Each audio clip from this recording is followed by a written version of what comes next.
Çıktıkça hatırla beni. Anam garip anam. Çıktıkça hatırla beni. Ekşimez dağların darı, o benim gönlümün köre. Uğurlu amcamın yedigarı,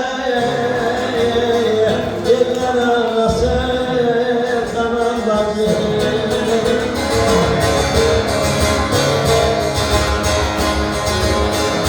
Sizlere doyum olmuyor, bize musade musade. Oyunsuz gece olmuyor, saza musade musade. Bana alkış. Oyunsuz gece olmuyor, saza musade musade. Gördüm sizi dindi acım, bize musade musade. Ey kardeşler bacılarım, bize müsaade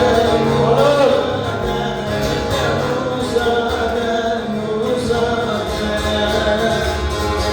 Ayrılan olmuyor dostlar, başım kurtulmadı yaslar.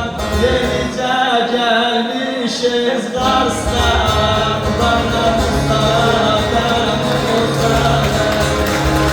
Bugün geldik bizler Kars'tan, bana müsaade müsaade.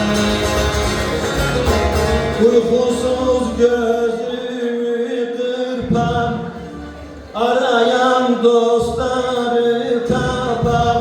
Ey Salimeni babam Orhan, bize müsaade müsaade. Onu herkes bilir, bir şey söyle.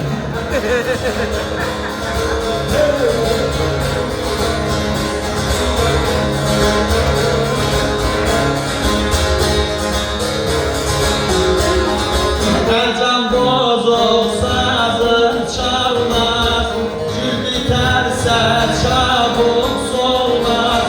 Vallahi gönlüm sizden ayrı kalmaz, bana müsaade müsaade.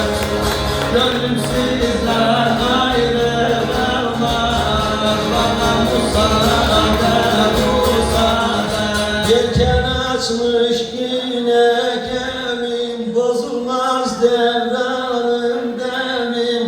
Şörel kahraman emin, bize müsaade müsaade.